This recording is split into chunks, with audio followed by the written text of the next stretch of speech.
hello student আজি লৈ আহিছো যে বিএসসিৰ যেকোন জিওগ্ৰাফি সাবজেক্ট আছে তো জিওগ্ৰাফি সাবজেক্টৰ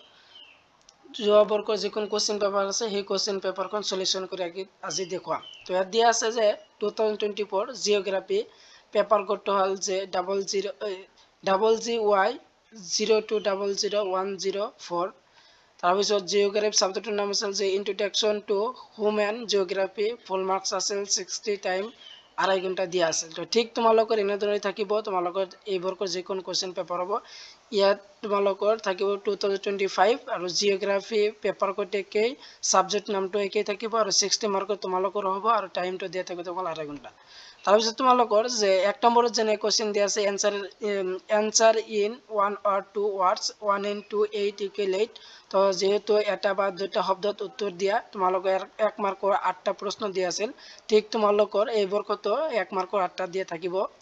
তো প্ৰথম কোশ্চেনটো আছিল যে নিউ নিৰ্ণায়কতাবাদ ধাৰণাটো আগবঢ়াইছিল কোনে যে গ্ৰিফিথ টেইলাৰে তাৰপিছত দিয়া আছে যে কি সালাৰ হান্টিংটনে তো ইয়াৰ উত্তৰটো হ'ব তোমালোকে গ্ৰিফিথ টেইলাৰে নিউ নিৰ্ণায়কতাবাদ ধাৰণাটো আগবঢ়াইছিল এনসার কিন্তু তোমালোকক দিয়া আছে এনসার কোন পিছত তোমালোকে দিয়া আছে আগতে তোমালোক কোশ্চেন খিনি চাই লোৱা তোমালোকে এনসাৰ খিনি স্ক্ৰিনশট মাৰি লবা তাৰপিছত বি নম্বৰটো দিয়া আছে যে নিৰ্ণায়কবাদ ধাৰণাটোৰ শক্তিশালী সমৰ্থক কোন আছিল তাৰ উত্তৰটো হ'ব যে নিৰ্ণায়কতাবাদ ধাৰণাটোৰ শক্তিশালী সমৰ্থক আছিল যে ইলছওয়াৰ্থ হান্টিংটন তো ইলছওয়াৰ্থ হান্টিংটনে ইয়াৰ সমৰ্থক আছিল সি নম্বৰটো আছে মানৱ ভূগোলৰ উন্নয়নত কোনটো শতাব্দীত বিশেষভাৱে তাৎপৰ্যপূৰ্ণ এৰ আনসাৰটো হ'ব যে মানৱ ভূগোলৰ উন্নয়নৰ 19বিংশ শতাব্দী বিশেষভাৱে তাৎপৰ্যপূৰ্ণ আছিল ডি নম্বৰটো দিয়া আছে ডি নম্বৰটো তোমালোকে চাই লোৱা এৰ আনসাৰটো হ'ব তোমালোকৰ ইয়াৰ সমৰ্থক কৰা ধাৰণাটা কি আছিল ডি নম্বৰটো হ'ল যে সম্ভাব্যতাবাদ ধাৰণাটা সমৰ্থক কৰিছিল ই নম্বৰটো দিয়া আছে মানৱ উন্নয়নৰ সূচাংকত কোন দেশ প্ৰথম স্থানত আছে এইটো তোমালোকৰ ইম্পৰ্টেন্ট হয় এই বৰ্গৰ কাৰণে যে মানৱ উন্নয়নৰ সূচাংকত কোন দেশৰ প্ৰথম স্থানত আছে ইয়াৰ আনসাৰটো হ'ব যে সুইজাৰল্যান্ডৰ মানৱ উন্নয়নৰ সূচাংকত প্ৰথম স্থানত আছে সুইজাৰল্যান্ড এক নম্বৰটো দিয়া আছে মানৱ কোনটো কাৰ্যই বায়ুমণ্ডলৰ অক্সিজেন তৰাপ কমাব পাৰে তাৰ আনসাৰটো হ'ব যে এক নম্বৰ যেটো আনসাৰটো দিয়া আছে তোমালোকৰ যে মানুহৰ বন উজাৰ কৰা কাৰ্য বায়ুমণ্ডলৰ অক্সিজেনৰ পৰিমাণ কমাব পাৰে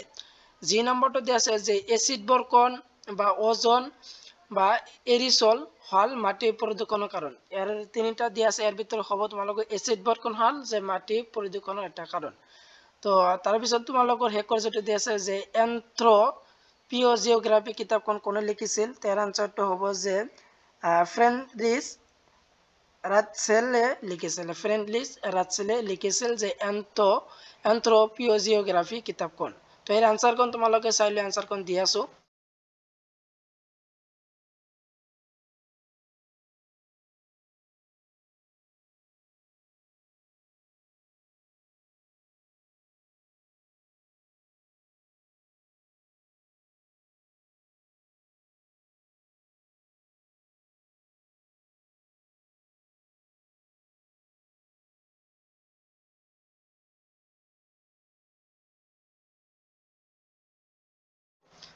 তাৰপিছত তোমালোকে 2 নম্বৰত তোমালোকৰ আছিল answer the following question in 6 2 into 6 equal 12 তো তলৰ প্ৰশ্নৰ উত্তৰ দিয়া যিকোনো 6টা তো 2 into 6 তোমালোকৰ যোৱা বৰ্ষ যেটো আছিল 2 মাৰ্কৰ 6টা টোটাল 12 মাৰ্কৰ আছে তো ঠিক তেনেকৈ তোমালোকৰ আহিব যেনে প্ৰথম দিয়া আছে যে এই নম্বৰটো পৰিবেশ বুলিলে কি বুজা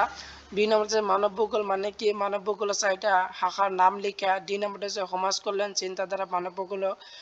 কি নামৰে জনা যায় তাৰপিছত আছে গোলকীয় উষ্ণায়ন মানে কি বুজা তাৰপিছত আপোনাৰ পৰিবেশৰ প্ৰধান দুটা ভাগৰ নাম লিখা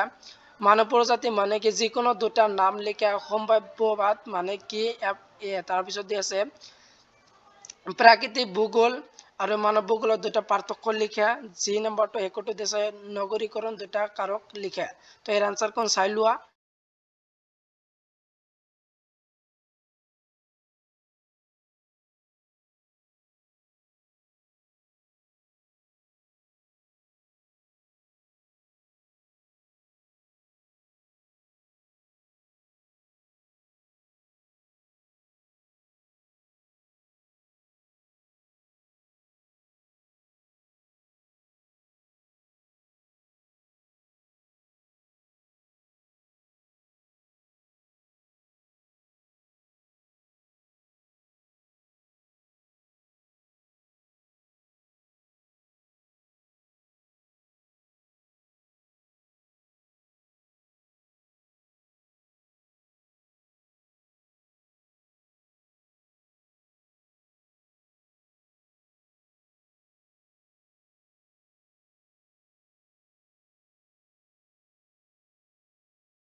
তাৰপিছত তোমালোকে চাই লোৱা 3 নম্বৰত answer the following question in short NE4 তো 5 * 4 =